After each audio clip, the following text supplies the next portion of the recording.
Blake, give me a plural noun. Peeps. Jeff, give me an adjective. Ooh. I wasn't ready for adjective. I don't know why. Horny. I feel like Blake answering that. Blake, I need an adjective. It's just the peeps that threw you off, wasn't it? Adjective. You want to see? Hold on. Sugary. Jeff, I need an adverb. Merrily. Blake, I need a noun. Cereal. Jeff, I need an adjective.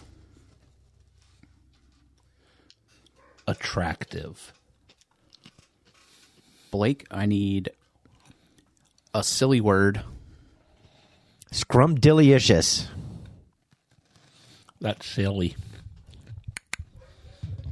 Jeff, I need a silly word. Fusilli. Fusilli, Like Jerry. the pasta? Like the pasta. Blake, I need a place. Since we're speaking of pasta, let's make it Venice. Ooh. Jeff, give me a number. 42. Blake, give me a verb. Verb. Podcasting. Podcast. Or to podcast. Podcasting. Podcasted. Okay, podcasting. Podcasting. Jeff, give me a verb ending in ing. Ooh. I jumped the... Trolling. There you go. Blake, give me a noun. Mask. Jeff, give me a part of the body. Spleen. Blake, give me an occupation, plural. Ooh, occupation pro. Podiatrists. Multiple podiatrists. Jeff, give me an adjective. Vomitous. Vomitous. Blake, give me a verb ending in ing. Verb ending in ing. Rolling. All right, Jeff, give me a noun.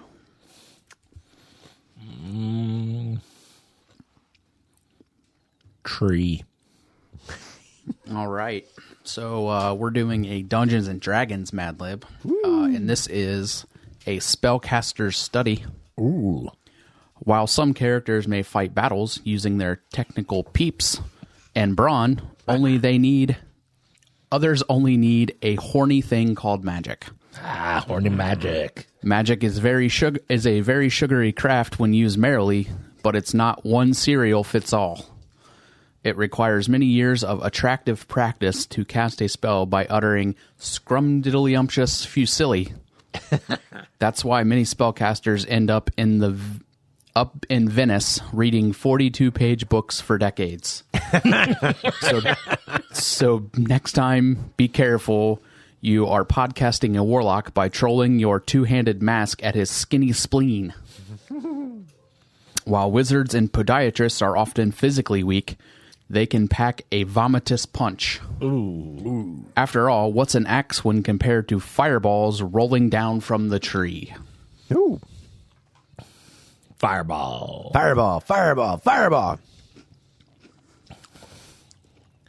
When in doubt, fireball. Yep. That's the spell that saves everything. Mm-hmm. Or destroys everything. That's good. Now, our Mad Libs last week was for Jacobo, right? Yeah, and it was off the back of the Life cereal box. Now, did he fill in our answers in the Life cereal box for his children to read, and did they enjoy it? Let me pull up. I hope he did not. Text message. Glad I started listening on the way to the store, but I will for sure not be sharing your answers with my children. I told him I did the best that I could to steer it more PG. But failed. Yes. This is an educational podcast as well. And people learn things from us. You know what it isn't, though? What? A history podcast. Well, what it is it's the History of Bad Ideas podcast. Episode 547. I'm Jeff. Blake. And I'm Brian. Shockingly, again, last-minute youth sports games added to the schedule, so Jason is going to be late again. If at all. Yes. Did he show up at the right field for competition? I don't know. We don't know. In my 18 years of playing youth sports, I can honestly say at no point did they add a last-minute game same day for me. I don't know what these kids are doing these days. These days, I don't even want to touch youth sports these days. Well, if he didn't accept the tie, maybe they wouldn't have to replay to determine a winner this week. That's very true. I know. That's just what Jason's excuse. We're speculating. Obviously. I think the tie was his child who wasn't playing tonight, though. But I wonder if there are any wayward bats or sticks that hit your fielders and while they're standing out there in the field. You never know. Somebody's brother can throw a stick on the field. Or mother. Or grandmother. True that. Very true. You could be like me when I was a child playing youth sports and just not pay attention. I think once I was found climbing the trees instead of going into the game. It sounds like it'd be more exciting at times. But all right. So,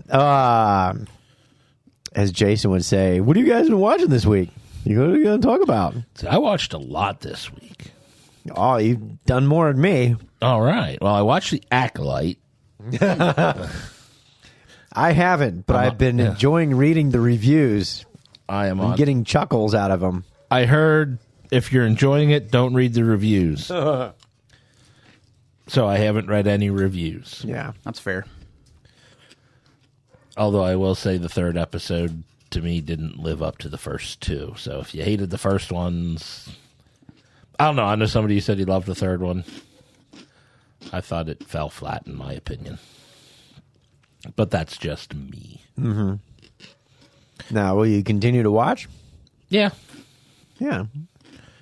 It hasn't turned me off watching it yet. Yeah. Well, that's good. I also had fun watching, what was it? What's that Australian guy, the drunken, whatever, I forget, who does all the YouTube, episode TV movie reviews. The drunkard, whatever. I'll figure it out later. I'm about to say, a guy doing TV movie reviews on the internet is, there's a lot of them. He's Australian. He's like the drunkard critic. And he was, most of the time he's pretty funny and entertaining, but he's funny and pretty harsh on this one, so. But, yeah. Anything, what else? Let's see, I watched The Boys. Yes. Oh, yeah. I haven't been able to start that yet. Okay. You watch all 3 episodes? I watched the first 3 episodes. Same. Did Amazon release 3 episodes all at once? They did. They did. Oh, okay. So then they're doing the week by week after that? I don't know if they're doing 3 a week or I don't know. drop 3 and then 1 after another. Yeah, I'm not sure. I haven't seen the release date. Like, it hasn't popped up, like, showing me when the next one's coming. Because I know different shows have different modeling. Like some shows I watch, they do release 3 at a time every week, and some of them they drop some early, like a bunch at once and then 1 at a time. So it remains to be seen. All right. Yeah, because they were talking about being able to view it with some kind of Amazon whatever feature or something, and Jim was talking about now he's got to go back and rewatch all the seasons. Yep. Are they talking about where you can pause the scene and get all the actors? You don't have to In pause the- the scene. in the You scene. can still watch the scene with the and then get all the information of what else they're in. Yep. And what they star in. Is that what they're talking about, or what are they talking about? I didn't That's what read they're that. talking about. That was it. That was it. Apparently, they're I giving knew you about more. that. Yeah, but apparently they're giving you more information if you turn that on. Because you don't have have to turn it on, You have to or hit is a it like you can just go to like down like to the info of the episode and it'll just Yeah, you probably like arrow down and it'll bring up a little menu while it's playing. Usually, I just hit arrow up or arrow up. arrow up, and it pops it up. And Yeah, I refuse to read that article because I'm not downloading Newsbreak's app. Not doing it. That's just one more thing for me to have to edit. I'm not doing. I can't. what they call X-ray or something, whatever they call that. Yeah, I don't know. Yeah, you pause and get like all the things they've been in, all the actors in the scene, what shows they've been in, what year, and all that kind of fun stuff. Don't have to pause it though. I do because I need to stop and read because I can't multitask. I think they changed it where you can split screen it, Even worse. where the action you go on, and then on the side you have a little column to read. Can't do it. Well, then I'm focused all my attention on the screen. you're gonna miss out Action. on all the fun stuff. That's right. Critical Drinker. That's the YouTube reviewer. Okay, That I was thinking about the drunk. Well, he is a drunk Australian, so I may have to look him up, but I have not come across him. Without spoiling anything, Jeff. First impressions. I think I'm getting bored of it. Like, they're really trying to Yeah. push the envelope, and it's like that was amusing the first couple seasons, and now it's just So okay. I think I agree to the extent of where they are pulling way too many current event type of things and turning it into their storyline. Like it, you know what I mean? Like, Oh, I know what you mean. That isn't what I have the problem with, but yeah. and I mean, they're trying to make it pop culturally relative to current events. Yes. This season so far has been very, it's marring a lot of things that are happening in current day life politically. Like Two sides that are diametrically opposed, and there's zero room in between them. yeah, Yeah. which it's just weird, and it's just like I don't know. It doesn't make for a good superhero story. And then maybe years later, it may not hold up pretty well. Like, for example, in Wayne's World, when they do the commercial endorsements for, like, Doritos, Pepsi, and But that was great. Well, yeah, because you and I both get the references to the actual commercials at the time. Well, there's no specific reference. They're not talking about they're just mirroring it. Yeah, Yeah. the storylines are very similar. So, I mean, it's a fictional version of this group screaming this stuff at this group and this group screaming this stuff at that group. Yeah. I mean, that's the reason why I watch shows, so I don't watch that in real life. Well, you'll see it in The Boys then. Great. Well, I'll still probably try it.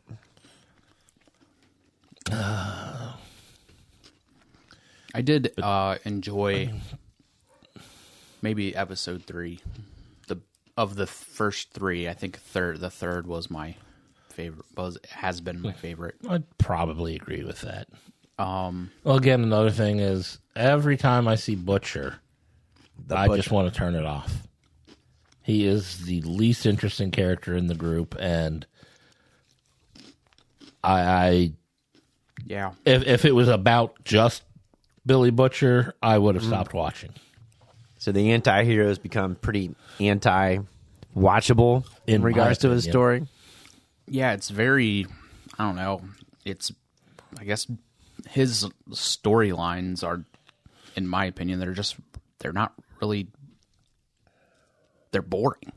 And it feels like, he's still the number one main character, and they're trying to make everything go through him for the most part. But Without him, like, actually being, like, the lead. yeah. But everything still kind of runs through him. essentially. Except now everybody's branching out and doing their own shit every day. Right. Like, wait, I didn't tell you could leave. Fuck you. That was hilarious. You guys gonna think about telling me when you're gonna go fuck off, or like, what are we doing here? Yeah. Double birds from 'em. That was funny. Oh, so basically, Starlight and Huey are going off and doing their own thing, or Starlight and Huey are doing their own thing. Kamiko and Frenchie are doing their own thing. yeah. What about Mother's Milk? He's the one trying to hold them all together. Yeah. Butcher's going off. Well, Yeah. I don't get too much of it. Butcher's going off and doing his own thing. I'm trying to get his former wife's son, which is Homelanders, Homelanders. Uplanders, Uplander. One of the landers. Up yours, Landers. No, yeah, Homelanders. Yes. DNA. Yeah. The VOT PR lady. She's still in it. She's still in it. Yep. She's still, sucking up and making, I will say with MM being that, like, trying to be that authoritative, like, it's my way or the highway, like, leader thing is kind of silly to me. But Yeah. I understand why he's doing it. But, like, just like when he was talking to Huey in the last episode about it, like, it just felt weird. Because they've never, like, had that kind of leadership to where it was like they were a group and they did things in the group. Mm-hmm. But now it's his way or the highway, apparently. Yeah, because someone got the highway. Mm-hmm. So. Okay. I do have to say, I do like Sage. Yeah. On is like, okay, bring in somebody smart who can.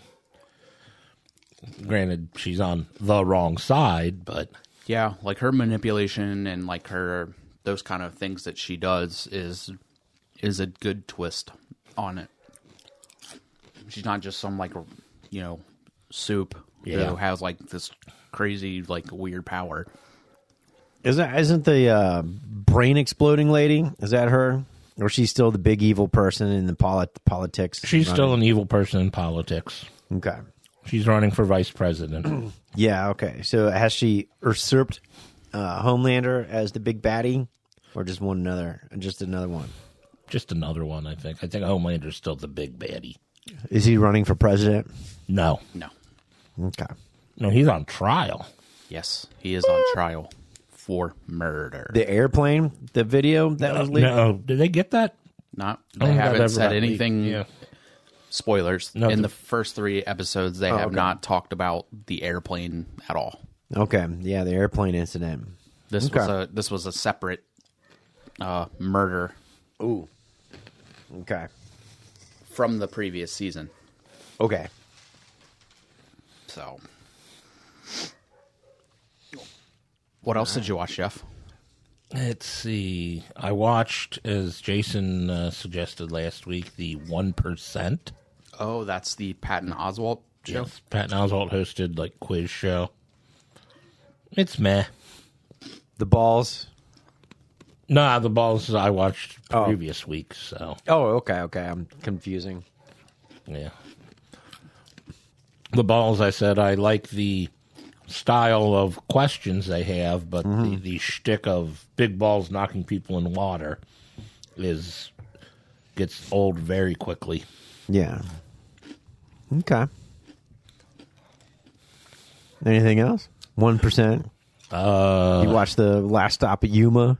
I have not watched that, but I have watched about the first episode of House of the Dragon Season 2.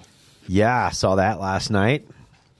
I just realized when I saw the ad that was out that we didn't actually finish the first season. So, have to maybe work that in. Yeah, might be a good idea. Yeah, last week I was watching some YouTube reactions to the first season because I'm like, I don't want to rewatch the whole first season.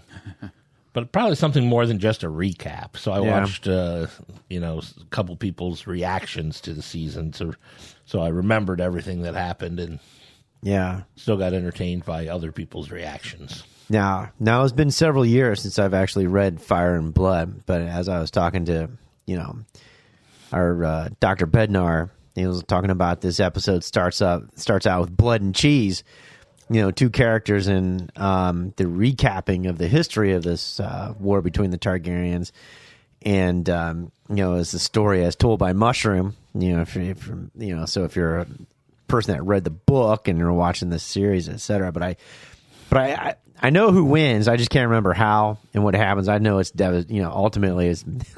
Don't ruin anything, because I don't want to know. spoil anything. Okay, but I can't remember what happens in between. But he was reminding me, oh yeah, the blood and cheese and the assassination that was coming up, and they did manipulate the targeting and et cetera. But it still ended up the way it does in the Fire and Blood. Okay, the outcome. But I did see an interesting article talking about how Rhaenyra is recovering Lucerys's whatever remains of him, and the dragon. I was like, oh, the dragon after she wails and the dragon Arax or whatever Sarax, I forget what her dragon's name is, comes over and does a howl as well. I was like, oh, that's nice. He's feeling Rhaenyra's pain, and because the dragons are like connected to the riders, the Targaryen riders, obviously. Mm-hmm.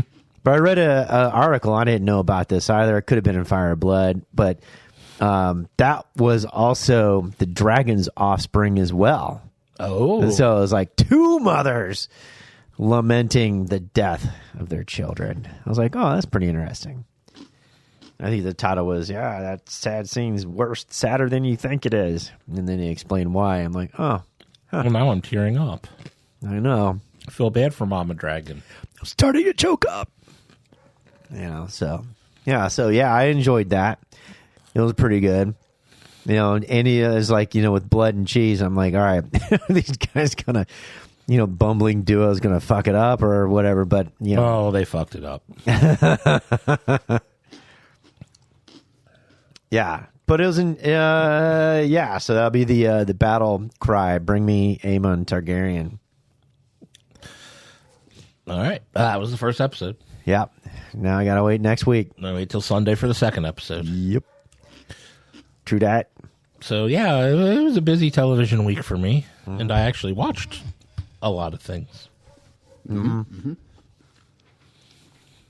Anybody else catch anything?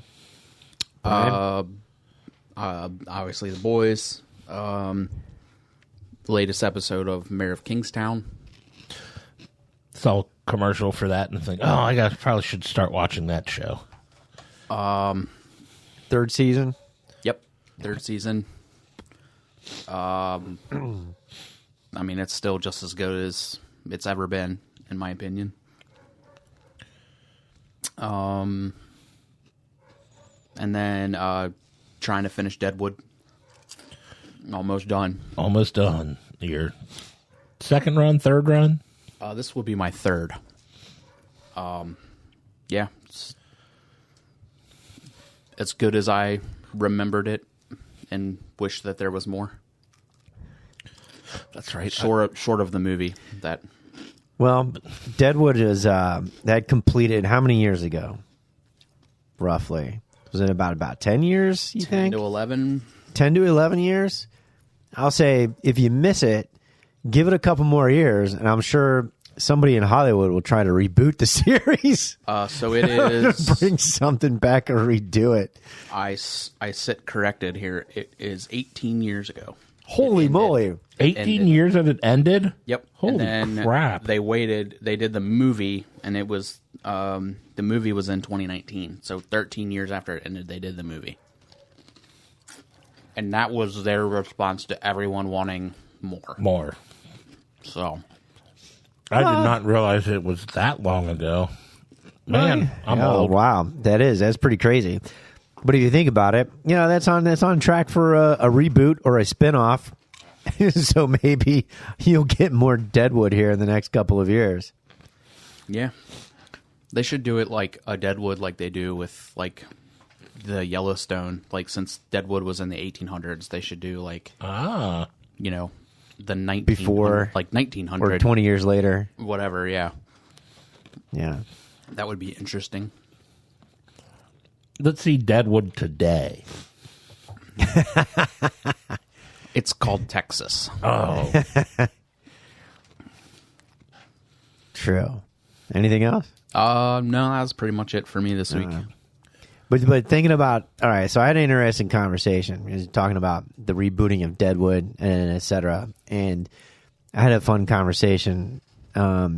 Why does Hollywood like to fuck with IP? I mean, if you really want fans and you want good ratings, why don't you give the people in the audiences what they want? Like, for example, I brought up Peter Jackson's Lord of the Rings, right? And he was talking about in his early production, he was like, do we stay true to Tolkien's original visions and we stick with that and we do what we can with it? Or do we start bringing in 20th century modernism and stuff and et cetera? And they said, we're going to do it in the spirit of actual, spirit of Tolkien's visions and et cetera.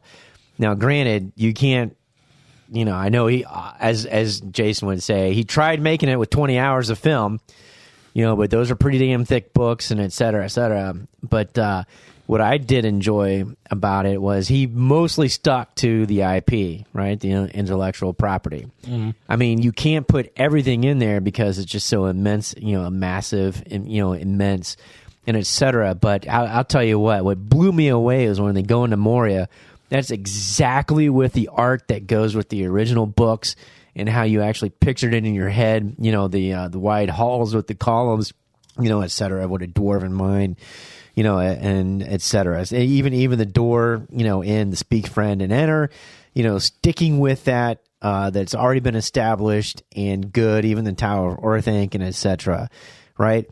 So you stick with the IP, you can't do everything, but you throw in 75%, and people love it. And it made money. Everybody's like, fuck yeah, give me more, et cetera, et cetera, et cetera. And then I was talking about, and so I'm going back and I'm rereading the Witcher book series, right? So I'm starting the third book in the series. And I remember we were talking about the reports about Henry Cavill, Cavill being a big fan of the Witcher series and wanting to play Geralt because of it, right? And how they're giving out these news reports about how Geralt is so problematic on set and et cetera. And the showrunner basically saying, and the writers, we've got these problems with Henry Cavill. And it turns out Henry Cavill eventually quits and stops and everything because as it goes with the TV series, with Netflix, the writers aren't even going with the original stories anymore. They're just making up their own shit. And the writers are like, well, yeah, we didn't like those original stories. We just made our own. And I'm like, well, no wonder. You got a big fan of Henry Cavill who's playing the main character. And he's like, that's not what happens in the series. That's not what happens in the series. And they label him, well, you're being problematic. And he's like, fuck this. I'm out. Eventually. I mean, I'm summarizing. There's probably a little more to it than that. And then, I'm almost to the point where you're stuck with Cavill as a Geralt. I'm not even sure if I want to try and give a series 4. I mean, I'll go back and watch series 1 and 2 now that I've been reading the books for a while and go back and see, how they did actual homage, I believe, in the series. And like in the first year and the second year, and then they started straying because, we just didn't like it and we wanted to do our own thing. Why fuck with IP? Same thing with Star Wars, right? Why fuck with IP? If you fuck with the IP, you better have a good story and you better have good acting and writing and dialogue that goes with it. For example, I liked Rogue One. You really didn't technically fuck with the IP. You brought in some new characters, everything stayed the same, and they wedged it in between the existing movies and stuff. I'm like, cool. Andor, I liked it. It was different. It was adult kind of Star Wars. Great series. Again, my opinion. Good writing, sticks with it. They don't really fuck with anything. They just keep it going and moving. And Mandalorian, the first couple seasons, pretty darn good, right? When they bring in the Book of Boba Fett, fucking sucked. You had some IP there. They started fucking around with it. The good episodes in Book of Boba Fett was when they had the Mandalorian. All right. And so and it's like, And it was like, the Ben Kenobi, you're trying to fuck with the IP again. I couldn't get past the first 2 episodes. I know I've talked about this before. Ahsoka, I watched it through the end, but mostly because I was invested in it and I didn't like it, and I didn't get it. I think, if you watch the cartoon series, you liked it. If you're somebody like me who did, and you watch that and you're like, nah, I don't get it, and then, and I can go on. Of course, the last 2 seasons, Game of Thrones. Well, they ran out of IP. Yeah. It hasn't been finished yet. They ran out of IP, right? And then it sucks, and everybody's like, "Fuck this ending!" And why is there a Starbucks cup in it? But anyways, okay, it was not a Starbucks cup. It was a different coffee company, and they're pissed off. Everyone keeps calling it Starbucks. They got their cup in the production. They want and people their still credit. Call it Starbucks. Was it Caribou? Was it Caribou coffee? It's an Irish. Okay. They're filming in Ireland. But anyways, So it was Ireland Starbucks. Yes. Yeah, Irish Starbucks, right? But even when I was a kid with the Bakshi animated Lord of the Rings and etc., they kind of did the Tolkien thing, but made it very cartoonish and etc. But it was okay. But you look at other book adaptations, and Hollywood just likes to fuck it. I mean, fuck it over. I'm like, stick with the IP, and you're going to make money because people are going to love it. But why do they fuck it? Why do they fuck the IP? Well, I mean, like Wheel of Time. All right, let's go on Wheel of Time. Well, I can't tell a thing about Wheel of Time because I never didn't read read the books. or watch it. So. I watched the first season because I'm like, okay, I started. I got to finish. I hate these 4 kids. The actors are horrible. They obviously blew their wad on acting on what's her name, the actress, and etc. Her. I talked to fans who've read all 20,000 page Wheel of Fans, and they're like, this is not Wheel of Time. This is horrible. It's not good. They don't like it. They changed everything up. And then I was reading a review. I was like, well, maybe I'll start season 2. Why not? And then I read a guy's like, look, accept it for what it is. It's a Wheel of Time story. I don't call it Wheel of Time because it's not Wheel of Time. And they changed the dragon. The whole thing about magic and men and women, the reason that, male magic being violent, etc., the dragon. And I guess they've changed it to a female dragon in this. And he's like, it completely goes against everything that, Robert Jordan was talking about in regards to the male and female aspects of magic and etc. And I'm sitting there going, why? I watched Ring of Power for the first season, and it was visually spectacular, but Galadriel as a superhero, just really fucking weird. And the whole story is, somebody still needs to explain to me the copyright that they got, because they got the copyright to use the names and places and locations, but they couldn't replicate the stories. Yeah. And like the Tolkien, I don't know how estate, they did that or why they would pay that amount of money for that. Exactly. And then why not try and, if you're going to pay that much money and say, hey, let's do a little bit more money, tell the real stories, and you got all these millions of Tolkien fans wouldn't have a problem with the Rings of Power and things are out of order and etc. So why does Hollywood fuck IP? You don't fuck with the IP, man. A lot of it is the IP rights holders, like you said, the Tolkien family, not letting them do what they need to do. That's part of it, but part of it is people the translating it from from one form to another will change things on what can be done. Now that's interesting because you're talking about the Witcher and Andrzej, I forget his last name, Sapkowski. Mm-hmm. They were talking about the language. Somebody read it, was like, well, I thought it was pretty dry. I'm like, no, it's actually pretty easy read. It's actually pretty nice. And somebody's like, well, that's because of the language translation into English. And I'm like, I don't see that as a problem. I actually enjoy the stories. They're simple. They're easy. They're like, what's his name? Fafhrd and Gray Mouser, right? He writes these short stories, get published, and then eventually somebody goes back and tries to like jumble them into an order. It's basically how it works. With so, but I enjoy it. But yeah, you're right. There's that language possibility, etc. But I also think there's a part of it that is ego on like the studios or the writers, screenwriters on their end, to where yes, this was good, but we can make it better. Mm-hmm. I think some things like The Hobbit they tried to stretch it out so long. I They didn't like it. Yeah, they wanted they had the material for one movie that they turned into 3 movies, so they had to stretch it out because they wanted to chase the almighty dollar. And that's where Peter Jackson did a good job the first time around, and then he's like, well, let me see what I can do with this and the Hobbit and the prequel. I'll do all this stuff, and you're 12 hours of a short story. You're like, Jesus Christ, okay, whatever. But he failed in that regard. But at least they're coming, back. The Gollum gentleman, he's directing. Andy Serkis. Yeah, Andy Serkis they're doing the quest for Gollum. It's like, well, you're gonna have to squeeze that in with everything. I don't know how that's gonna work, but we'll see how it plays out. But as long as it's not another 12-hour 3-movie trilogy, because we already know what happens. Yeah.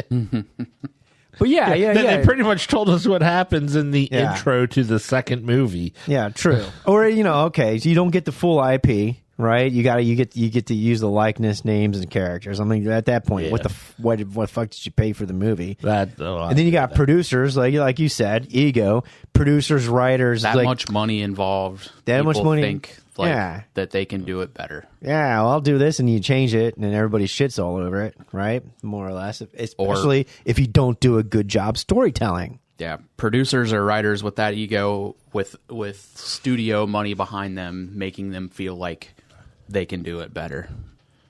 Yeah, well, when you get the people who end up being in charge of it not understanding the IP is going to be a problem. That is a major problem as well. Yes, I completely understand that too.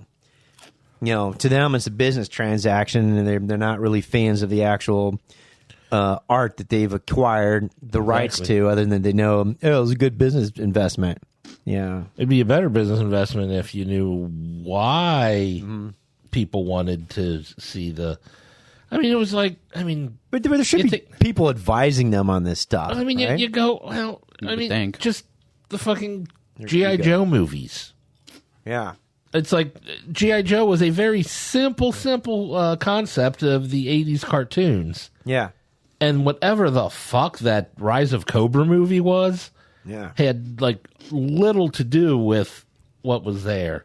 The like I said, the Transformers movies. All the kids want to see is the 2 robots hit each other. I don't know what the shit this Shia changing the LaBeouf cars all and over jets, it. changing the cars and jets and move around. Yeah, exactly. Yeah, I just think that kind of stuff is just studios with too much money who think that they can bring something back and attach a big name to it, and it's going to be a cash cow. Yeah, it's like, okay, we got all these cool robot car characters, and we're featuring Shia LaBeouf and Megan. What's her name? Fox. Megan Fox. Yeah, and it's like the Autobots are taking second billing to these 2. It's like nobody cares about the humans in the Transformers world. Yeah, it's all Optimus Prime. Yeah. It's in the name. Prime. Amazon Prime. Whoa. All right. We did have a social media poll of the week. I hope this is the complete final total here. I believe it is. At last I looked. The poll was, after Inside Out 2, what other Pixar film would you like to see a sequel of? Our choices were A Bug's Life, Coco, Onward, and Elemental. This let me get the surprises results. the hell out of me if these are the final results. These are the final results. Coming in tied for third place, Coco and Onward at 18%. And coming in second was A Bug's Life at 24%. And winning overall was Elemental at 40%. So the people voting on our poll must have been the people that liked Elemental, because there weren't a whole lot of people that I saw as far as reviews and critics and fans really saying much good about Elemental. I've not really heard anything good about it either. Jason said he liked it, and that meant nothing to me. Well, maybe he voted 34 times. Oh, Well, that could be. the majority of the 34 times. We did have some others listed in the comments of what they wanted to see. Let's hear what other people wanted. Others. We had a Toy Story vote. Well, we've had 3 of those already. I think he was going for ones that didn't have sequels. We also had a vote for Cars. We've had 2. Oh, is this Doug speaking up? And then the last suggestion we had was for Planes. That wasn't even a Pixar film, so... And I guess they were all Doug? No, that was mostly me and Randall. Oh, okay. Yeah. Not Scab Randall. No, actual Randall. The real Randall. RJ Holt 666. He's not evil. He's just handled like my brother. So... We've eaten a lot of cereals. Yes. Yes. Our taste test this week. The studio has gotten quite desperate in its stock of snacks to where we actually finally broke open the bag of family-sized bag of Peep cereal, and the 3 of us are eating them dry. It's quite delightful. It's very much a Lucky Charms-y tasting cereal. Fruit Loopy, but not fruity. Fruit Loops with Lucky Charms marshmallows. Yeah. But they're really not fruity, so... Yeah. The red ones are. I don't know. I was about to say, they tasted very corny to me, but... Yeah. It's just further proof that, we're not done with Jesus. So... No, just had a red one. There's no fruit in that. I do. I get a little bit of a different taste than the yellow and the blue. I don't know if maybe it's not fruit, but Could be that yellow number 5. maybe the red 40. Could be the red 40. I mean, that's a lot of red. So It's at least 40th thing of red. 40 reds. There's only one blue. you only need blue once to get it right. And there's 6 yellows. Yeah. Which is weird because a lot of the things in there are yellow. But do we have some listener feedback? Listener feedback. All right, brought to you by this week's Hello, Jeff. Hello, Jeff. What's in the box, Jeff? What's in the box? Well, we're adding Peep cereal now. I mean, it might just be spread throughout the box. Just sprinkle some in the box. It's the packaging. Yeah, a handful thrown in on top. That's just extra. Yeah. That's what Hello Jeff does for its customers. Just a little extra. Just say thanks. Yep. We're going with a pickle theme. Oh. So not only are you getting pickles, well, yeah, we got the Clausen pickle jelly beans. Yeah. Those aren't good. No. But you'll get a pickle in it. No. If you're lucky, you might get a good tasting pickle. And if you're unlucky, You'll get a bad tasting pickle, You'll get a cucumber. unpickled. yeah, you'll get But a we are sending things so you can pickle your own vegetables. There we go. So a little bit of vinegar and salt and sugar, some pickling spices. some dill, fresh dill. We can't guarantee its freshness upon arrival, but it was fresh when we put it in when the we box. packaged. Yes. There you go. All right, so we always start with that one guy, The postman, 8 pans, formerly known as 7, beaver hands, Big D. Chili Billy, the jewel of the licking. He always delivers thrice. Dunkaroo Doug. Somebody say Chili Billy. Yes. Oh, okay. There you go. Beaver teeth, beaver hands, Beaver Tail. beaver feet. He is not my dad right now. Oh, yeah, I saw that. He is on family vacation, and he went to my favorite place in the world, Maine, and was in my favorite place, Bar Harbor and Cadillac Mountain. and I was not invited to this family vacation. So we are currently not dad. His excuse is that if he would have invited me, the podcast would have suffered. I don't buy that. So it's just Doug. Doug Says, what would be the perfect Father's Day? Well, only one of us in this room is a father. So. Perfect Father's Day would be my father was alive. There you go. Oh, man. Yeah. Yeah. In memoriam. Yeah. I want to know, on Father's Day, how is it I'm stuck grilling hamburgers and chicken for 20 people working on Father's Day? Whereas Mother's Day, mother gets taken out to a nice restaurant and, gets mani-pedis, all that kind of stuff. What's up with that? Because men like to grill. I do like to grill. So That's you're doing true. what you like. I did, and I got a good tie and black work socks. I thought you said orc socks. Work socks. Well, if I got orc socks, I would have jazzed it up a little bit. There you go. Next year's, gift suggestion for Father's Day. Orc socks. Yeah. Being invited to the family vacation by my dad. Yeah. I did originally have a raunchy answer, but this is a family podcast now, so So would your perfect Father's Day give you a mani-pedi? Because you sounded like you were jealous. As a guy, you know what? Having somebody do your feet and fingers is really not a bad thing. It's actually pretty cool. And would I do it often? No. Do you get Was it given to me as a Father's Day gift? Sure. Would you go with the fish that eat at your feet? Ooh, I've seen those. Yeah. I've seen those places inside the mall down at Opryland when we were down there passing through. That's weird.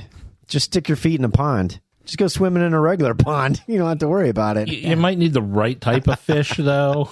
Yeah, it's true. In South America, stay out of the piranhas. Apparently there's a right type of fish to eat the skin off your feet. There is. Who knew? I know. Somebody did, obviously, because they're making money on it. Pretty good.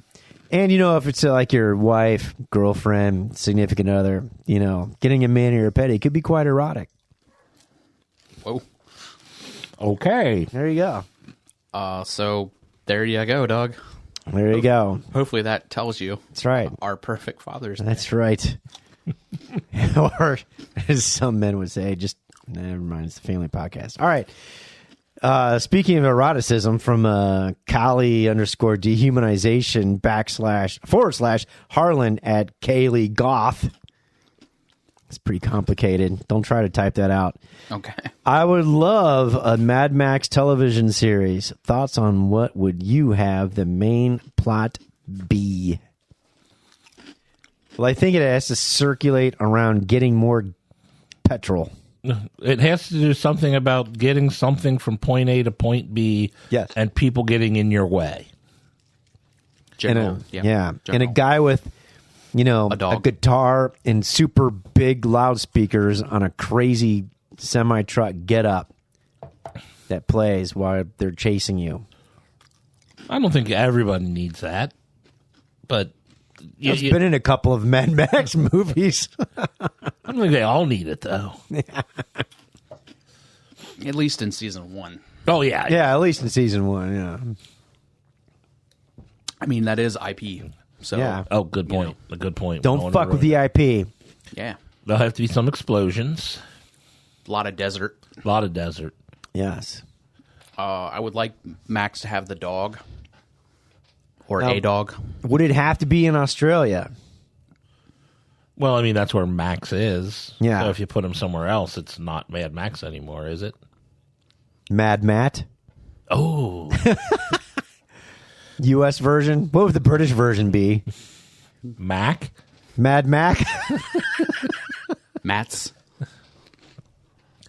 You know what you could do? You can put it, instead of in the desert, put it in the ocean and you're on water.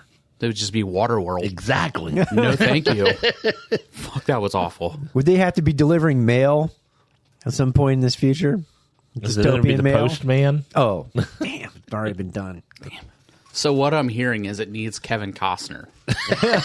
A Mad Max TV show with needs Kevin Costner. a younger Kevin Costner, because I don't know if this new Kevin Costner would fit Mad Max. He'd quit halfway through Yeah. to do something almost the same. Yeah. It's a two-part theatrical release. And there would have to be some sport involved, whether it be golf or baseball. Yeah. Or football drafts. Or dancing with wild animals. Or it could be just a modified Death Race 2000 kind of sport. So what you're saying is your television show for Mad Max would be Death Race 2000. If you're on a budget. I'd watch that. There you go. All right, from Pop Goes Culture. Pop Goes Culture at PGTC Podcast. If you could pick which decade to go back and live in and still maintain the same age as now, what would it be? Or what decade would it be? So I'm still old. Yeah, you're still old. Woo, I don't want to go back too far because at my age now, in a lot of that time, I would already be dead. Yes, exactly. I mean, do I would- have to go back? Can I go forward to a decade that hasn't happened yet? And maintain your same age? Yeah, can I go forward like 30, 40 years when medicine is so much better and... Well, if it's So you not would Mad go to, Max like- world. Oh, yeah, So you would go to 2050 possibly. and be your age now. Sure. Okay? I mean, if I have to go back, it would have to be sometime before 2016. So the 2000s. If I stayed the same age, I'm not sure if I would enjoy it as much. But the '90s were pretty good. Think about it. The evil Soviet Empire collapses. The threat of nuclear war subsides. You got about 10 years of good music. No world, no threat of nuclear war. It's all good. Well, I didn't have that in the 2000s either, and I had the Lord of the Rings films then. True. I think the cinema in the 2000s was better than the 90s. Yeah. Yeah. Yeah. Yeah, I don't know. Golden age of television starting around the 2000s. Mm-hmm. Couple of good things from the 90s, but I think it got real good in the 2000s. Yeah. True. I don't know if I like this whole same age as I am now thing. It'd be a lot more entertaining if I could go back to the age I was at that time. It definitely puts a wrinkle in the thought process. It does. Like, I wouldn't want to go to the 50s or 40s and No, be no. 40. Like, Well, if you go to a period of war, make sure you're too old to be conscripted. That way you don't have to go fight. Oh, I think I got that covered. yeah. I mean, Damn it, you're right. I'm going to the 40s. apparently that's coming back, Oh, yeah. allegedly. Down the hall, sorry. Somebody needs to be in the Space Force. I mean, how else are we going to shoot people into space if we don't True. conscript them? All right. Yeah. There we go. From Professor Number One and Doctor Number One, since Memorial Day is finished, is this the start of Brian's favorite season? Fireworks season. What is Brian's favorite type of firework? Well, this is just plain fucking rude. That's Well- what this is. It's from Dr. Number One, so No, I know. of course it's rude. My favorite type of firework is the one that does the most bodily harm to the people, and they have to go to the hospital. My favorites are the ones that don't make noise. So my first answer, a second close second to that, would be the ones that are invisible and So you like the, noiseless. not really a firework, but a 4th of July staple, the little snakes that just fizzle out and grow along cigar ash. Yep, because I can't hear those inside my house from 2 blocks over as my Sparklers are fun. Yeah. windows rattle. And my dogs are hiding under the table because they're terrified. Sparklers were always cool when you used like old film cameras where you can keep the shutter open under low light and you'd draw things with the sparkler and then it would come out on film. Yeah. Those are cool. Yeah. Oh, you can do that on your iPhone, your smartphone nowadays. You probably can. Extend exposure now. Or if not, you can just draw your own little Yeah, shit or you in just there. draw something on. I mean, yeah, I know how to use Photoshop, so I guess I don't even need any of that anymore. There you go. I wish someone would fuck with the IP of fireworks. Probably. That's true. Let's make fireworks. Let's ruin the IP and make them silent. Or, like, no matter what, it immediately, like, detonates in the hand. Like, you don't have a fuse. It just, like, you light it and then it just blows up in your face. Kind of like that one barge in San Diego 10 years back or so. There we go. Where they all went off at once. Yeah. Or yeah, the all at once. So nothing that makes the booming sound, but you would take the fireworks that don't explode in the sky, but kind of make that silent crackles. They really don't boom; they crackle. No, I still don't like want, that I either? don't want those either. See, honestly, the way it's going now, I don't mind the lights and things, and especially like if you choreograph them, those are cool. But I mean, nowadays they have drones do that, so just replace all fireworks with drones now. As long as they don't have bombs that go boom, you'll be okay. Yeah, not all drones carry bombs. I think the majority of drones don't. That would be a diabolical terrorist act. Yeah, you know what scares me about Trademark. that is all of the fucking dumbasses who you have to decipher if it's gunshots or fireworks. Yeah. They'll just be shooting the drones down. Oh, that's true. So, oh yeah, can't spy on me, big brother. No, we're not spying. We're making a beautiful color light display in the sky. But also, we're spying. Just with your every other device that you own. Yeah, it's like that up in the sky isn't going to get as much information as you're giving everybody on your phone Or your TV, or stop laying out in your Speedo in your backyard. yeah, don't ever do that. Yeah. Oh, you ruined my summer already. Just getting started. All right. So that's listener feedback. All right, Jeff, you have some news of the geek music for us? Oh, let me see. I got to change some buttons here. That wasn't the right button. No, that's okay.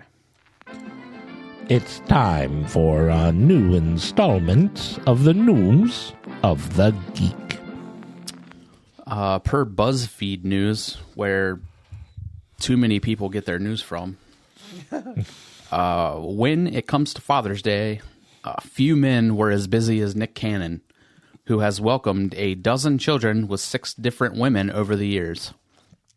Cannon has 12 children, including 13-year-old twins Moroccan and Monroe, with his ex-wife Mariah Carey, 7-year-old Golden Sagan, 3-year-old Powerful Queen, 2-year-old Rise Messiah with Brittany Bell, 2-year-old twins Zion Mixolydian and Zillion Air. They didn't talk about Mixelpix. Zillionaire. Oh, Zillionaire.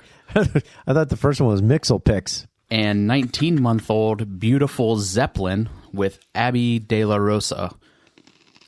23-month-old Legendary Love with Bree Ticey. Yeah. And 21-month-old Onyx Ice Cole with Lanisha Cole. And 18-month-old Halo Marie with Alyssa Scott. Speaking to people ahead of Father's Day this past weekend, Nick said that he is excited to use the day to bond with his children and give them the opportunity to connect with him, as well as give him presents. It's supposed to be a day where I get to rest, he told the publication, but I want to give all my kids the opportunity to connect and give me gifts and all that type of stuff. It's a fun day, and I appreciate all the love that I get on that day. Note what he said as compared to me grilling out for lots of people. Yeah, he's not doing that. See? And Nick's eyebrow-raising choice of words has caused a stir on social media. I don't believe that. No, that never happens. With the star being dragged for seemingly referring to a day with his children as some kind of a meet and greet. Reacting to the quote on X, one viral tweet that has been viewed 12.8 million times and racked up hundreds of thousands of likes and retweets simply jokes, he's doing a meet and greet for his own kids. A meet and greet with your own children is absolutely insane. Somebody else echoed. Was he doing this through MS Teams? That way we can all log in. I don't think you're allowed to have that many accounts on registered. You got to pay extra. I mean, they all have to have iPhones to FaceTime in order to bring do a mega FaceTime with people. They're just doing a Zoom call or a Zoom call. Okay, isn't that great? Another user wrote, "A press day for your own children is wild." While one more pointed out, he said opportunity like it's a sweepstakes. Opportunity is a diabolical word to use in reference to allowing your kids to spend time with you. One more, yeah, agreed. All right, so hypothetical question. At what certain point in time is this... all right, I understand having lots of children. I understand spawning lots of children. At what point in time does it actually become a form of child abuse? Yeah. I mean... I guess if he is able to afford them. One lady, two ladies, three ladies, you're now at 6. It's like, I understand him wanting to be there for the children, but are you really there? Seriously.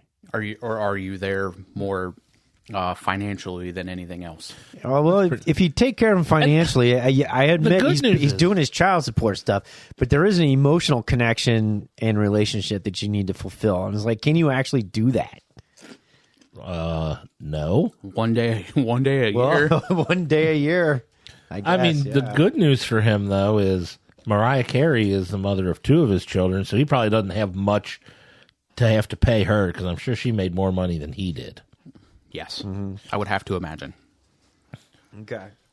So at least he's only really probably paying for 10 kids. Yeah. It's not... the meet and greet for your own children thing is why. I mean, that's so true, though, like the way that he said it. That's wild. True that. Next up, we've got per the dailymail.co.uk. Ooh, the UK Daily Mail. Do we have a soundbite of Jason's terrible British accent saying, "Hello, governor"? No, that was actually pretty good. Oh, hello, governor. There we go. Some people just want to read the dailymail.co.uk.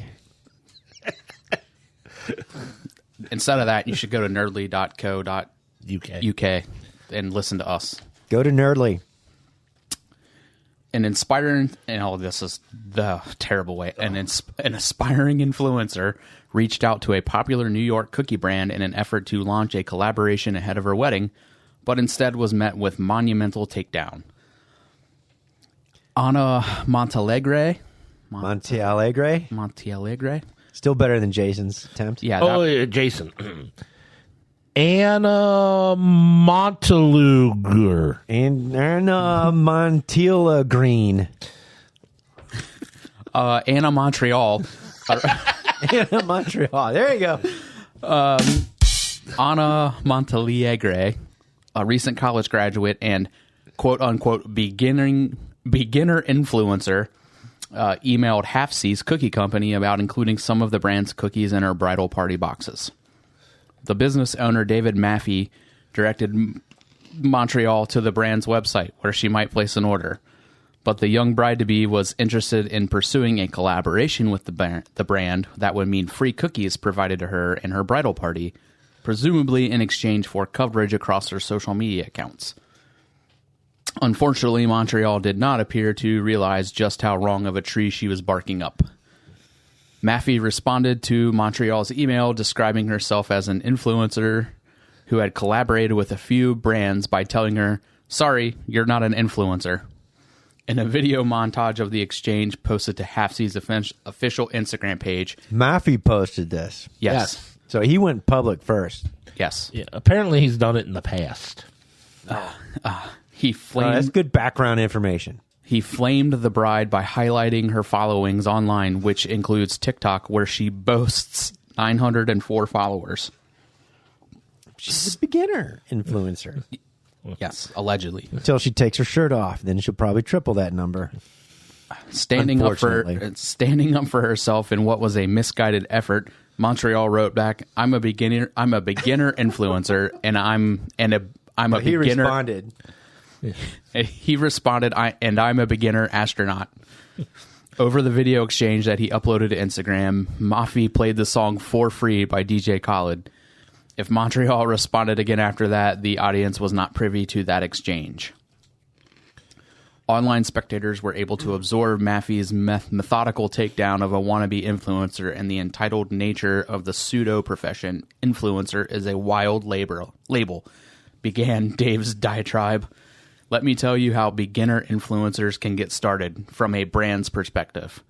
You buy the products from the brands that you like and you tag them. Then they will probably repost you. You'll pick up some followers and maybe other brands will see what you're doing, and you'll eventually have engaged following that's interested in the products you receive, but you just don't ask in the beginning for free stuff. He went on to write that some of the biggest influencers on the internet bought his cookies and advertised them before ever being sent a free sample. I'm a middle-aged man with maybe a dozen real friends and a private account, and I have more followers than her, he concluded. I love that line. Never in a million years would I think I'm an influencer or even ask for free stuff from a company I don't follow. Not everyone online was completely in sync with his brutal approach to combating young influencers. Plenty of spectators from the comment section reprimanded his behavior. "Why did you post this just to embarrass her? As a brand account, no less," one account wrote. Another added, "This is rude. She is, in fact, a micro-influencer." Yeah, that's very rude to beginner influencers. Yeah. Other accounts defended the brand's anti-influencer stance or were at very least amused by it. "I don't know why this is in my algorithm, but I'm here for it. You really are an astronaut because you blasted her all the way to the moon." What steadfast followers of the Halfsea's Cookie Company account know that others may not is that Maffei has all but made a sport out of skewering wannabe social media stars and bachelorette party organizers who make the mistake of expecting something in return for quote-unquote exposure. Instead, Maffei appears to have reached the conclusion that fighting against the freebies trend is an effective marketing scheme as any, and far more effective than dishing out treats to all of next season's brides. All right, so apparently, I don't know the background of this, and when I first started reading the story, I'm like, well, this guy's kind of a jerk. I mean, why do you go public with this stuff? And then, okay, you get to that last paragraph, and okay, there's some background. And as you commented, he's done this stuff before, and et cetera. But one, I don't blame anybody trying to reduce the cost of their wedding expenses because it's pretty damn expensive, hosting a wedding. But on the flip side, I'll give her cojones to trying to get something for free. But still, I mean, know your, expectations and, limit your, expected results and know that you're going to, especially if you're going for this guy who has these cookies, who's got a history of doing this shit, for all these people that want free shit all the time and getting roasted. Unless ultimately it's a way for her to get more followers. So this is like which something could be, that... Which it could be. Could be. This is kind of like a take on a lot of things that I've seen specifically on TikTok. There's a trend where a lot of these, younger couples will send out wedding invitations to all of the brands that they like, inviting them to their wedding, knowing that no one from 99% of the time they're not going to be showing up to your wedding. Yeah, but they're looking for something in return as you're getting married. congratulations in getting a sample box or product back. Here's a box of Oreo cookies.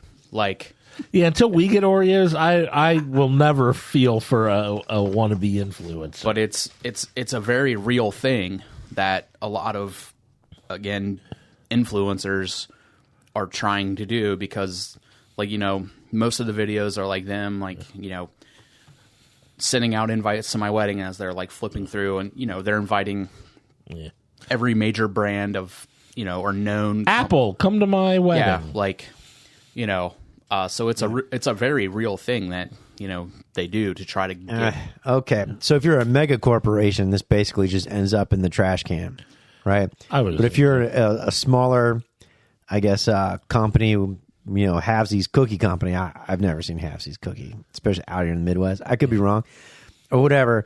You're a guy that gets bombarded with this shit all the time, and you're like, "Fuck this! I'm gonna start fucking with everybody because That's pretty much it. You're taking up my time and etc. So now I'm gonna make fun." Okay. Yeah. I could be wrong, but I think I read something in the past that it was this guy, you know, had problems with another influencer a couple of years ago. Yeah. I can't swear it's the same guy, but, you know, New York Cookie Company sounds very familiar. It pings a memory. Yeah, almost kind of like how this almost pinged a couple years ago. Didn't Disney hire like 6 influencers for creating content? There was an article about that, and I remember reading about it. I think we may have talked about it on the podcast, but I wonder if they ever produced anything worthwhile. They made Yeah. Maybe they're involved in the Star Wars Out 2, IP. maybe. Maybe there'll be an Elemental too. It could be. We'll have to do a follow-up on that story, I think, because they hired these influencers for creating content, and I wonder if they actually produced anything. I don't know. I doubt it. Most influencers, quote-unquote influencers, I don't think are creative type enough to come up with something on their own.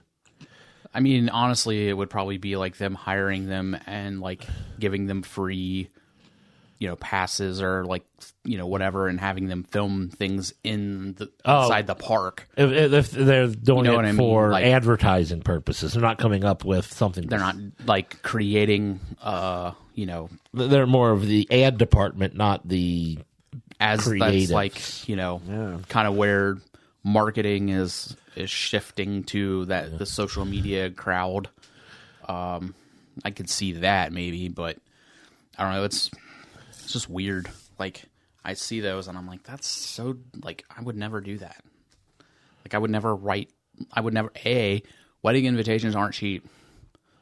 So like, if, I mean, it, you know, even if I got a box of Oreos, like, that's $20, and $30. Paid more than that for the Like, wedding invitations. I don't know. It's a weird thing, but it's a very real thing, and you know, I've seen several people do it. You know, and they're just trying to catch, like, you know, get a hashtag seen, somebody from that brand, their social media people catch on, and then, you know, it kind of spitballs from there. You know, it's weird. Cool. Interesting. What do we have in the way of box office news? It's time for Box Office Bombs.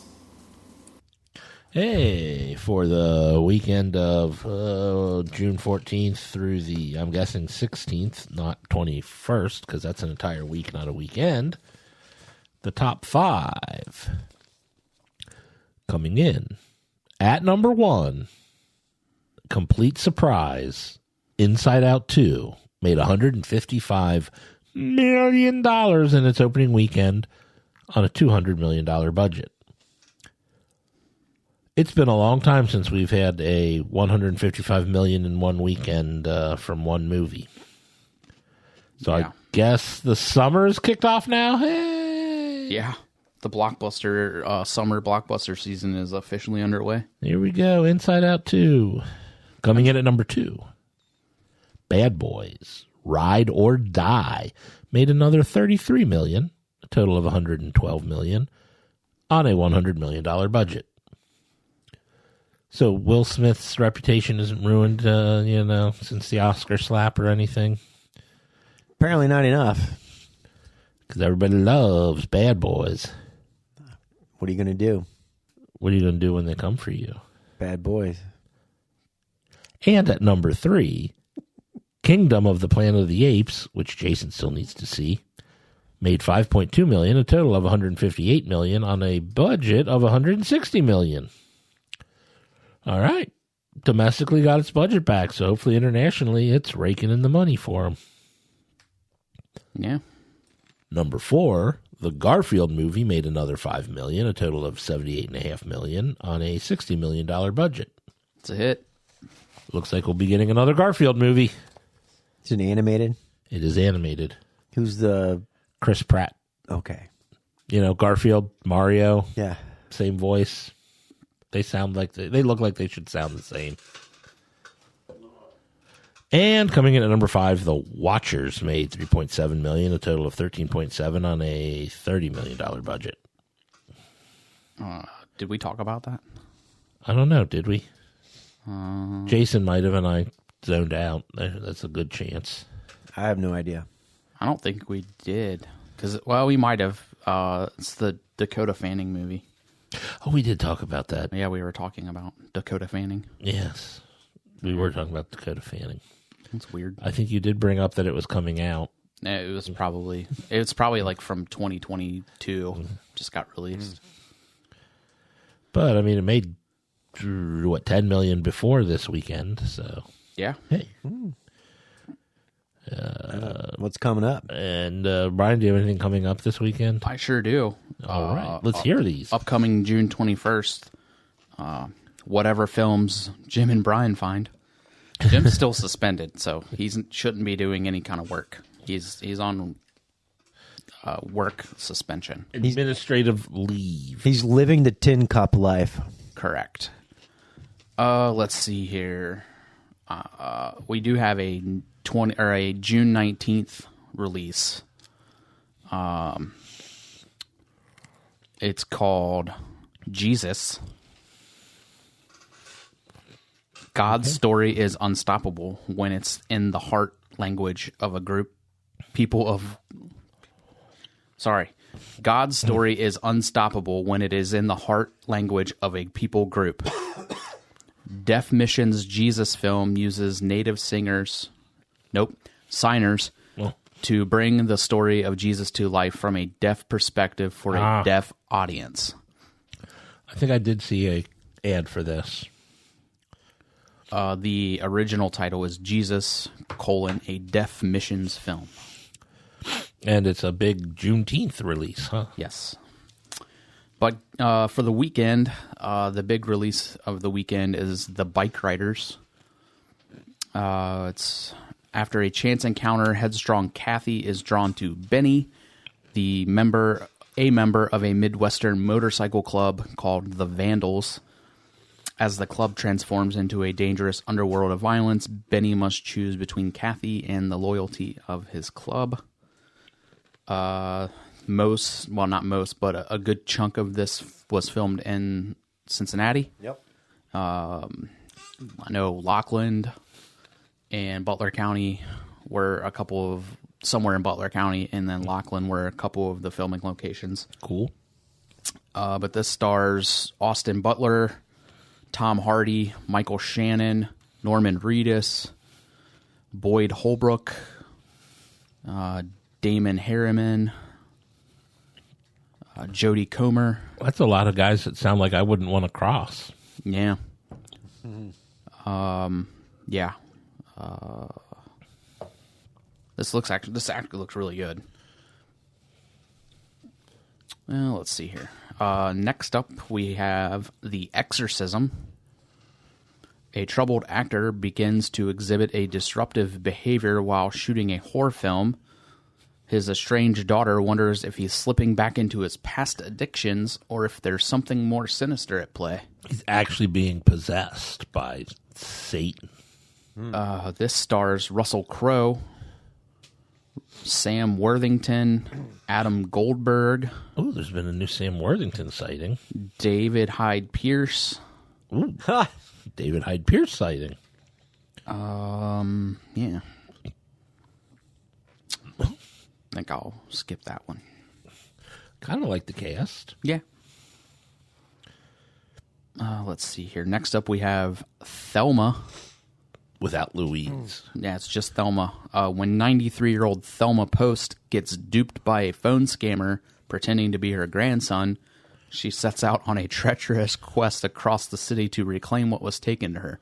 All right, that sounds amazing. That does sound great. Yeah. June Squibb, Parker Posey, Clark Gregg. Ooh. Yeah, that sounds really funny. Clark Gregg going to be the scammer. I don't know. Richard Roundtree also stars in it. Ooh. Fred Heckinger. I don't know him. I think that's her grandson, probably. Probably. Let's see here. We also have What Remains. This is a 2022 film just now getting released. A Scandinavian psychiatric hospital, an uneasy triumvirate of multiple murder mads. Therapist Anna and policeman Soren all have a vested interest in unearthing the truth, and a deepening codependency threatens to consume them all. Stellan Skarsgård, Gustav Skarsgård, Ooh. I don't know Gustav. Eva Magyar, Andrea Riseborough. Yeah. Never heard of this. It was written by Megan Everett Skarsgård. Ah. How many Skarsgårds are there? There apparently is a lot. No Bill, though. Yeah, no Bill. Or Peter. That's Sarsgaard. Same thing. Okay. Let's see here. We also have a documentary coming out called Copa 71, told by the pioneering women who participated in the extraordinary story of the 1971 Women's Soccer World Cup. Okay. A tournament witnessed by record crowds that has been written out of sporting history until now. Wonder why they wrote it out of sporting history. I guess you'll have to watch the documentary to find out. Alex Morgan, Brandy Chastain are in it. I don't think they were around in 71. Yeah, probably not. Probably don't play themselves. Oh. I mean, they are titled as themselves in the documentary. I mean, it's a documentary. They're probably just talk about them. it. Yeah. I remember when I watched the 71 Cup. You're not old enough. I mean, maybe they are. No, they're not. No, they're not. Yeah, probably not. They're younger than me. They're not old enough. Yeah. Well, Brandy Chastain, she was born in 68, so yeah. Oh, okay. Well, maybe she is old enough. There you go. Alex Morgan definitely isn't. But I'm actually surprised. I thought Brandy Chastain was a little younger. let's see here. And lastly, in this wild slate of releases this week, we have another documentary, Jeff McFetridge, Drawing a Life. Starts out with a cool word, but... It's spelled Geoff, though. Oh, well, never mind then. The iconic work of artist Jeff McFetridge is everywhere. But this film is more than a primer on his career. It's about the choices we confront in trying to lead meaningful lives and how we use our most precious resource, time. Oh, T-I-M-E, not T-H-Y-M-E, because that is a precious resource. It is. Yes. This stars Jeff McFetridge, Spike Jonze, Sophia Coppola, I heard of her. and then no one else that I've ever heard of.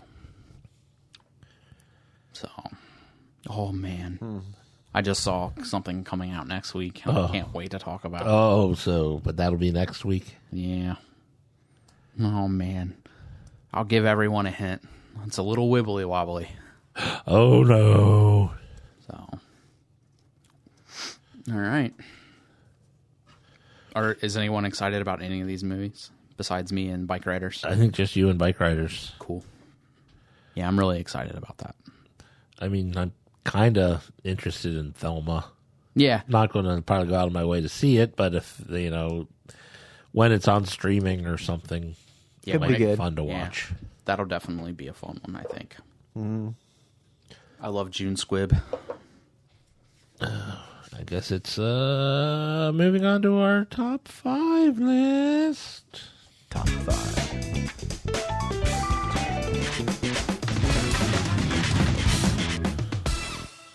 We really need to get like a dedicated top 5 We do. song.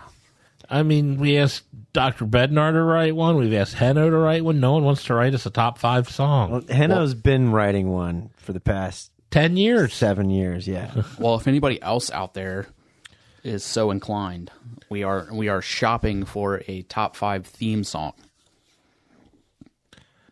And it doesn't even have to be good, to be honest. It just has to be better it's than me hitting the Stock noise button. sound effect buttons. But our top 5 this week is our top 5 favorite 1980s villains. So, yeah, a little different than the sports villain movies, or we've done multiple villain top 5s recently. But Now we're taking a decade. Villains from the 80s. now I wouldn't want to go back to the 80s and be 40. No. So, Although I'd probably be ready for retirement if I was in the 80s now, wouldn't I? Yeah. yeah. That would be the only upside, but And I probably would have had a job all the way up until then that was actually paying me into a good retirement fund as opposed to the had a crap that- decent pension plan. Yeah. Exactly. Yeah. Fixed pension. Yeah. That's right. Fixed benefits. All right. Jeff, you want to start? I can start. Okay. For me, my number 5 villain from the 80s, I picked Carr. That was Kit's evil twin brother in Knight Rider. That's good. Yeah. I like that. All he needed was a goatee to be perfect. Now, that wasn't the truck. Nope, it was another was it Trans Am The or semi, whatever. another Trans Am. Oh, cool. It was like an older prototype, I guess, that went bad. So they tried to destroy it, but he came back. There you go. Blake, you're number 5. My number 5, I picked this with the possibility it may be on your list. I'm not sure if it's not. If Whose list? he is or not. Your list. My list specifically? Yes. Trying to hurt your list. Not trying to, honestly, because back in the day, if you're a law enforcement officer, you're really more, especially nowadays, you're very more identifying with combat veterans and et cetera. But not Sheriff William Teasel. Yeah, not Bill Teasel from Not First Bill Blood. Teasel from First Blood, First played by Blood, Brian okay. Dennehy. He saw that Vietnam vet and he's like, "Get the fuck out of here, dude! Don't fucking come in my town. Let me give you a ride." Why are you pushing me? Well, yeah, exactly. Whatever you do, don't turn around and walk back this way, there, buddy. We don't want your type in this town. Although nowadays people would be like, "Hey, man, here's a pie." Yeah. Well, nowadays people would film it and say, I ain't giving you ID. I don't need to show you ID. Why are you asking me? Why are you filming me? Right? Yeah. Yeah. Rambo is the If he was just nice to him Yeah. and didn't arrest him, he wouldn't have ended up killing half the police force. he just needed a shower and something to eat. That's right. That's all he wanted. That was it. Yeah. He's But suffering from PTSD. I mean, don't do that to Well, the guy. Rambo was the definition of fuck around and find out before that was ever a thing. Yep. So that actually was not on my list. There you go. On my regular list. I had it on. I have a couple of lists here. So I'll go with my number 5. I'm gonna go with Brad Wesley from Roadhouse. Roadhouse. Yeah. Yeah. Roadhouse was in the 80s? Yeah, I guess it was. Yeah, it was. I guess. Yeah. Okay. Like now I don't remember. Did it hit the early 90s? But I'm I'm gonna have to look that up now. trying to remember, and It was at the end. It was in 89. 89. okay. Yep. So it just made the cut. Mm-hmm. All right. My number 4. Oh, let's see here. I'm gonna go with Principal Vernon from Breakfast Club. Rich. Yep. Mess with the bull, you get the horns. Was he the principal? Well, they didn't actually say what I always he was. thought he was the principal. That's what I thought too. Like, I thought it was like a teacher or I think officially, because I just saw a documentary on this. They never mentioned what his title was in the movie. Yeah, and but I think in the shooting script or whatever, he was like the dean of students. Okay. Yeah. Okay. So I always just assumed him as the principal because he had access to all the documents. There you go. I think in my mind it was vice principal, but Sure. because I guess my experience is those are the people in charge of the discipline. Yeah. Makes sense. Or the teacher working on a Saturday to pick up some OT money. Yeah. Now he had an office, so most teachers I know didn't really have their own office. Yeah. Some kind of administrator. Yeah, Cool. he's a swell guy. People like him. That's right. All right. Blake, Is that number it? 4? All right, number 4. Back when Schwarzenegger still allowed himself to play bad evil roles, Schwarzenegger's a bad guy. the T-800 in the original Terminator 1984. That was pretty badass. That was pretty scary. Yeah, hell yeah. You know, back in the day for a villain. He's a good villain too. Yeah. Schwarzenegger, probably at the top of his game. And then when he started being famous and making lots of money, then he wouldn't accept roles where he was the bad guy. And then unless he was the the Terminator T-800 that into was the good guy. Exactly. Yeah. Fuck with the IP. There you go. My number 4, I guess you could call this a Hobie, and these are two guys that go hand in hand. You can't have one without the other. Yeah. Boss Hogg and Roscoe P. Coltrane. Yeah. But they're enjoyable villains. Well, yeah, it's favorite. Yeah, they're. I mean, I don't that's want, right. Hold on, favorite. You're right. Yeah, it's not most evil. That's right. It's your interpretation of favorite. Yeah, good job. Yeah, I like. Although that. I should, there's probably some evil ones coming. Yeah. up, Although but- Roscoe Pico train, Roscoe really wasn't that bad of a guy. No, but I mean, he was a corrupt cop. But he was a corrupt cop. Now, Boss Hogg, even though he was a bad, corrupt dude, he did have a soft side when exposed. Soft side. You mean every side of his is soft? Yeah. Fat joke. Good old Sorrel Brook and James Best. Yeah. Oh, me again, huh? My number 3. Well, to go in a completely different direction on this, my number 3, I've got Leonid Brezhnev. Started the 1980s with attacking Afghanistan. Soviet Union, that's right. Well, into the 80s. Yeah. Into the 80s. Yeah. Well, you know, man, we started the 80s off with, yeah. and then Correct. You know, The evil Soviet Empire. I totally went just TV on this because that's what I thought. Like it said was like film or whatever villains, and this is just like any villain from the 80s. Any villain. Yeah. Yeah, I originally went movies, and then I was like, hey, I got to throw some TV in there. So I hope he did a little bit. I legitimately read this all wrong. So all of my list is from movies in the 80s. Or, yeah, any KGB, Soviet Union, USSR, you know, the hockey team, the 1980 Soviet hockey team. There you go. Yeah. But I just went with, looking at the different premieres of the USSR during the 80s. Yeah. It's like, I guess Brezhnev was probably the baddest of them all. And he had the eyebrows to go with it, too. Yes. I mean, a couple of guys who lasted a year or two, and then you get the Gorbachev who, you know, changed everything around and eventually led to the fall of the USSR. Yeah. So we'll starting in the 80s in 1980 with Brezhnev. There you go. That was my So number your 3. Okay, all right. My number 3. You know, they could have expanded upon this concept in the film series, because they do allude to a history between him and Indiana Jones. Because once again, something that, was in the hands of Indy gets taken by Renee Belloc.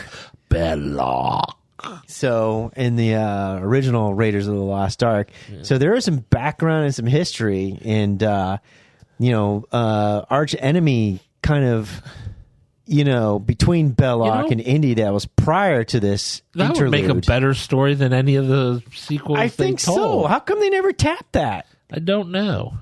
Because eventually, well, spoiler alert, he dies eventually in the movie. But yeah, I mean, he's a horrible dude too. He even got the tribe, and he's like, kill him. And then he's a horrible dude because then with what's her name? Marion. Marion. With Marion, he tries to do the old seduction kind of thing, take advantage of her when he can. He's a bad guy. And he's a collaborator with Nazis. Yeah, I so know. there you go. Damn Nazis. Yeah. We almost made it. We almost did. Yeah. One episode without talking about Nazis. All right, my number 3. I'm going to go with another Principal Rooney. Oh, Ed Rooney. Ed Rooney.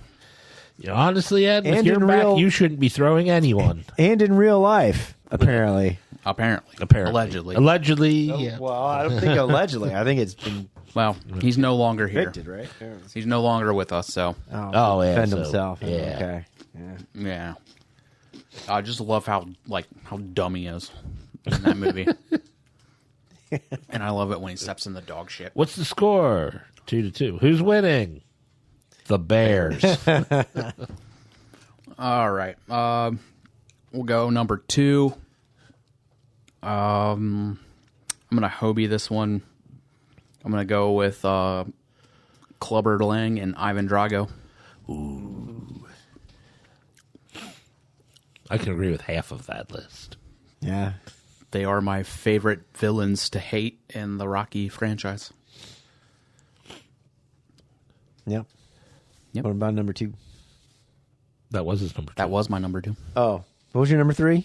My number 3 was Principal Ed Rooney. From Oh, Ferris yeah. Bueller. Rooney. Yeah, okay. Sorry. Yeah. I was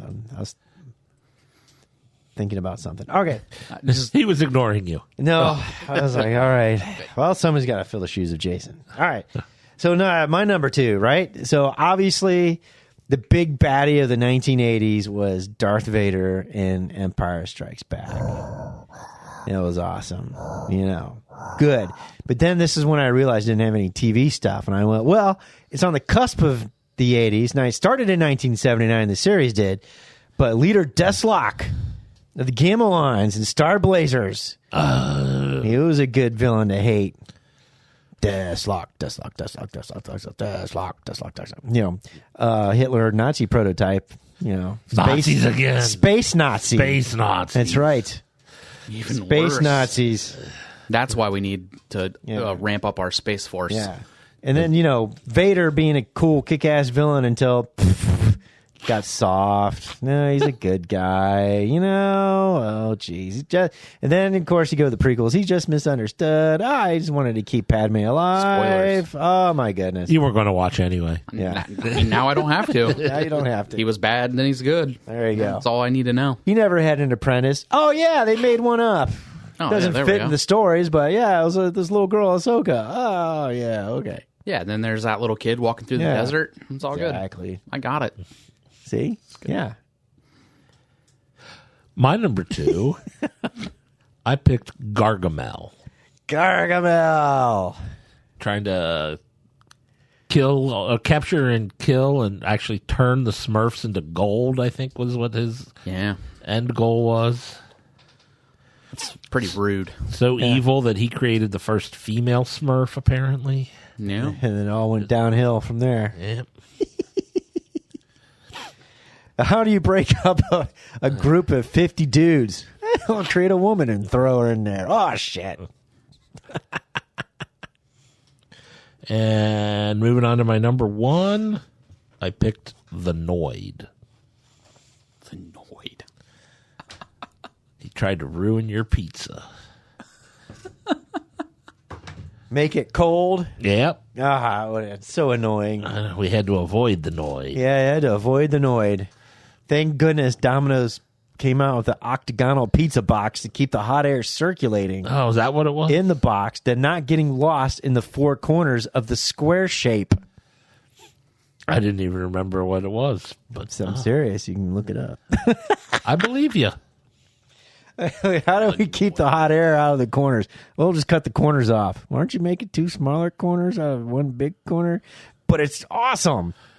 It is less air in there. Though. Correct. I mean, it is a less to this circulation. day, still use it. Less circulation of air. I do remember actually watching some news thing about the damn thing. All right, my number one, I hope it did, of course.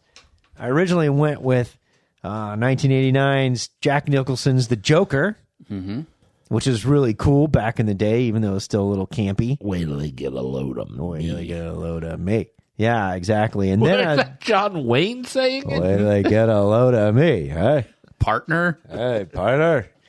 Save this painting. It's actually Pilgrim. I like it. It brings a certain sadness to my heart.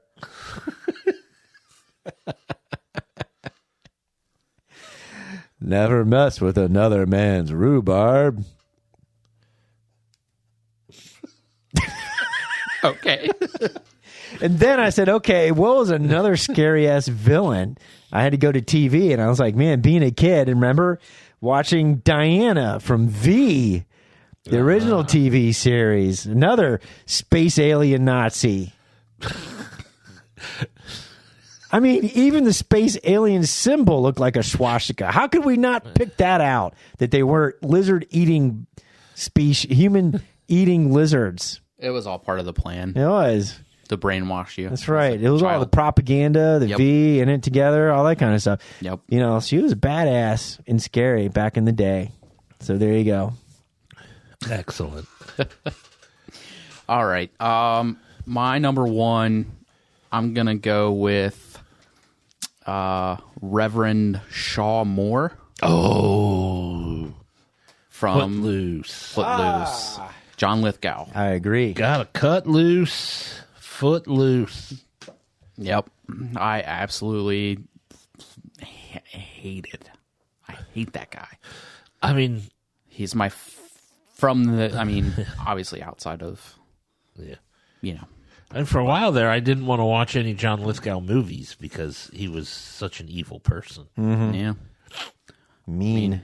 And even at the end, he turned out to be not as bad as you thought because he went ahead and let them have their dance across the city line. Yeah. Yeah. Not in his jurisdiction. Not his jurisdiction, but he decided that, okay, well, I guess if they go somewhere else to dance, they can dance. Yep. I won't be evil to my daughter anymore. After she beat the shit out of me. All right. Let me pull up some social medias here to see if we had any listener picks. Listener suggestion. Let's see here. Villains. All right. Facebook? I'm on Twitter, so. I'll check Facebook. The Twitters. Right. Let's see here. We have. Hey. Sorry, there's something I'm not. Yep. Let's see here. On Twitter, we had RJ Holt 666. He's not evil. He's just my brother handled that way. His top five, number 5, Carr from Knight Rider. Well, way to go. Number 4, The Terminator. Hey. Number 3, General Zod, Ursa, and Nan from Superman 2. Kneel before Zod. Number 2, The Decepticons from Transformer. I thought of them. Number 1, Cobra from G.I. Joe. Matter of fact, my initial list was going to have Cobra and the Decepticons on it, but I thought more. His honorable mentions are Darth Vader, Khan, Hans Gruber, and just Russians. Just Russians. Just Russians. Any Russian. Hopefully not the dressing. Let's see here. Russian dressing is tasty. Yeah, it can be. From my not dad, Doug. Let's see here. Doug says The Predator. Hans Gruber, Damon Killian from The Running Man, Only in a rerun. Khan from Wrath of Khan, Con. Jason, while playing with a balloon, he knocked over and broke a typewriter. In parentheses, he says, explain what this is to your younger listeners. A typewriter is what we had before computers. A keyboard with moving parts. And paper. A mechanical keyboard. Oh, so sorry. I missed the last part of that. So his number one is Jason, while playing with a balloon, he knocked over and broke a typewriter that Doug was using, and Doug got blamed for it. So... Well, Doug was using it at the time, so therefore... Yeah, but his giant fucking hands were probably smash it anyway. Smashing the keys. No That's why way they all he could got type stuck. out any words on that thing. It's like, I don't know. I'm not buying it. I mean, it would probably take 100 years before Doug was able to put out a good sentence. Yeah, you know how much paper he wasted? And how much, like backing up and like... God, I mean, just think of all the whiteout he had to go through. Or you hit 6 keys at one time. All those little hammers get jams. stuck. All 6 hammers. yeah. That's the reason that the order of keys is so goofy. It's because people were typing too fast. That they wanted to make it harder to type and put letters, the most common used letters, far away from each other. Yeah, Yep. that's right. We're using keyboard technology for modern computers that was developed in the 1800s. Yep. There we go. And then lastly on Twitter, we have from Jacobo, number 5, Skeletor. Number 4, the USSR. Number 3, Mr. Richard Vernon from Breakfast Club. Yeah, there you go. Number 2, Hans Gruber. And number 1, umpire Don Dinkinger from the 1985 World Series. Oh, 85. Was that the Cardinals Royals? It must be because he is a Cardinals fan. Okay. I think there was a terrible, terrible call at first base that ruined the Ruined World Series. the World Series. Is that That's Twitter? it. On Facebook, we've got one, Steve from Everything I Learned from Movies. I will actually be guesting on Everything I Learned from Movies later this month. Nice. What are you going to be talking about? We are talking about the film The Town. Oh, That was isn't that supposed to be a good film? yeah. So this was a pick your own film episode. Gotcha. So after multiple urgings of Steve to get a response from me, and me forgetting to reply to him, he was like, "Give me a fucking movie, man." And I was watching it at the time. Gotcha. So I was like, let's just do this because it's awesome. I've seen it like 11 times, so should be a good one. So hell, I'm surprised you're not doing the proposal if that's the... Well, I didn't want to do that without Jim. Like, Gotcha. him and I we need to guest together for that. Gotcha. So what's Steve's list? Steve had number 5, Darth Vader from The Empire Strikes Back. Seems popular. Number 4, Terry Silver from Karate Kid Part 3. Mm-hmm. Number 3, the Alien Queen from Aliens. Number 2, the Terminator from The Terminator. And number 1, Clubber Lang from Rocky 3. There we go. He threw in some honorable mentions, Buddy Revell from 3 O'Clock High, Ooh. and Tony Montana from Scarface. Scarface. Yeah. Possibly misunderstood villains. Yeah.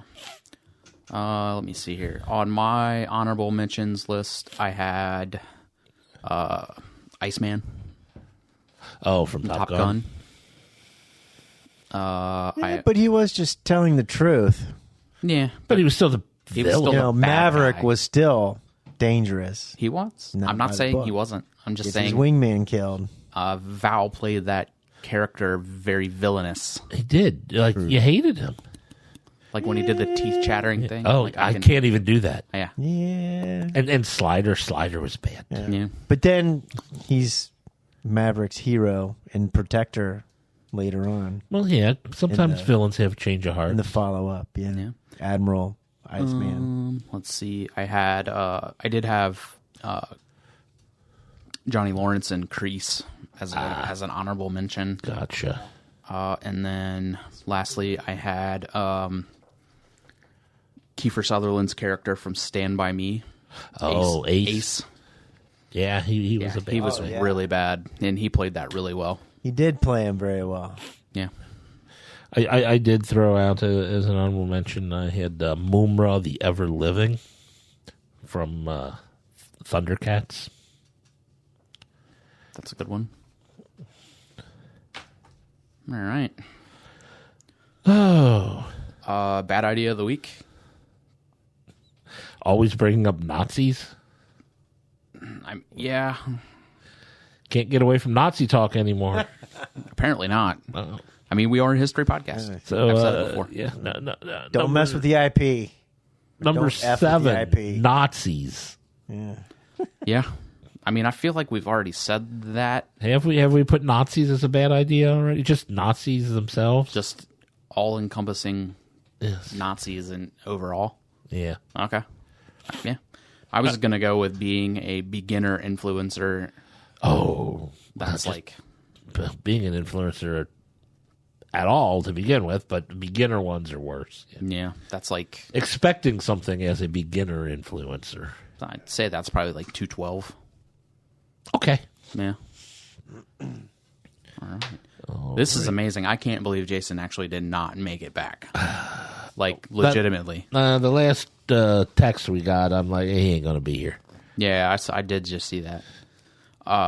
Also, Jason wants us to lock up when we leave, and there's no chance we're doing that. We're leaving the garage door open. We're leaving we're letting every the dogs door out. open. And we'll let the dogs out. Yeah. Ooh, Yeah. ooh, ooh.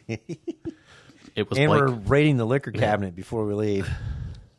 There is one of those? I was about to say, I don't trust Jason's liquor cabinet. No. Titles for the show? Oh, I didn't write a single thing down. Whoa. Oh, no. Whoa. Blake, what did you write down for a title of the show? Don't F with the IP. Okay. I wrote down, let's see, I got 5. Yeah, you know me. 5. I wrote down 5. 5. Yep. Just the number The number 5. Oh. No. Let's see. I did write down you don't fuck with the IP. Right. Scrumdiddlyumptious Fusilli. Fusilli. Scrumdiddlyumptious Fusilli. Me piace. Podcasting a warlock. Physically weak podiatrists. And etc. So I like 3 of them were from the opening. From the Mad Lib, Mad Lib. Yeah. Yep, they were. I don't think I wrote anything else down. I really didn't. Nope. Or we can get what Jason says now with less Jason. Now with less Jason.